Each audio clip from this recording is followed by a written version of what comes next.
Hey, so it turns out my rant about Toxic Avenger 2 was just because, Shudder apparently hates VPNs, which is, on the surface, I can't get it. You know, my rant about how they wouldn't play on fucking app because it kept saying it's only available in the US. Well, that's because of my VPN. Now, I know Shudder's probably one of these companies who doesn't want you exploiting it, but I was trying to use the UK VPN, and it still wouldn't let me access Shudder, which is fucking stupid. But anyway, forget that. So I watched Toxic Avenger 3, Part 3, The Last Temptation of Toxic, and I actually did enjoy this movie. I think it's by far the best of all three movies. I think it's the one which has the clearest through line and is trying to do something different and actually interesting by being a bit more character focused. And yeah, it's a silly premise and it's a silly character and it's a troll movie. So you get usual bullshit in there. Thinly veiled homophobia, some really sexist stuff, some stuff which is kind of racist, to be honest. And you do get those parts, which are by far the worst parts of the movie, but you also get a decent idea, which is kind of trying for that sense of Robocop satire, especially with, the corporation.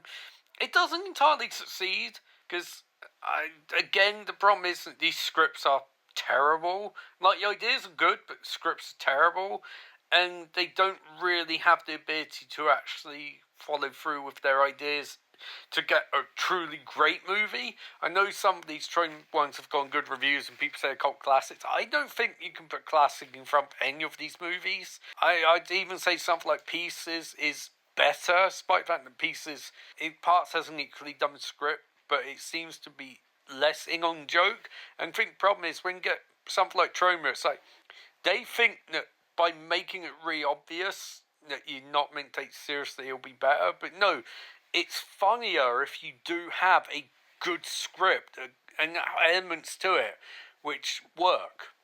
And these don't have good scripts. I mean, it goes back to something like Naked Gun. Naked Gun works because it has a good script and the jokes are funny.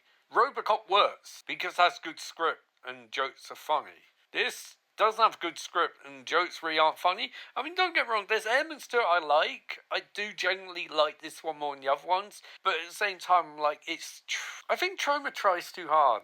I think they really do. And you have to admire the fact that, and I say this as someone who makes movies too, you have to admire the fact that they keep making these movies. Or they did stop for a long time. Anyway, we're talking about the 80s. You have to admire the fact that they keep going with it, and this is best one of all three. Again, because there are, for example, part where he's looking for a job, I could have had more of that, because I thought that's actually interesting. The action in this movie is, I mean, the opening bit of the video cassette store is pretty cool and has some cool death parts. But I really do think, their reach overextend. Their goals overextend their reach.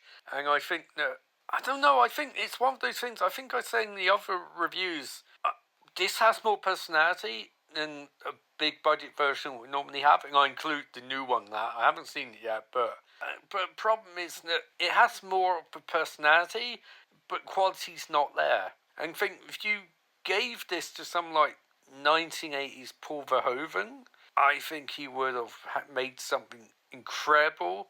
And as I said in the other reviews as well, I think the selling point for these movies is the character of Toxic Avenger is a great character. He's just stuck in these movies which bottom out are pretty good. And that's a shame, because I think the reason why he took so long to really get sort of a rebooted version was because the character has name value, but franchise has none. And it's when they brought Robocop back, it actually was pretty. It was an okay movie, but I don't think you can really. It'd probably be better if you did that. But I think the trauma. I don't even know what I'm saying. I think it's pretty good.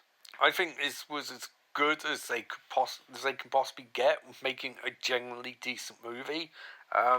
And I did enjoy it more than the other ones, a lot more.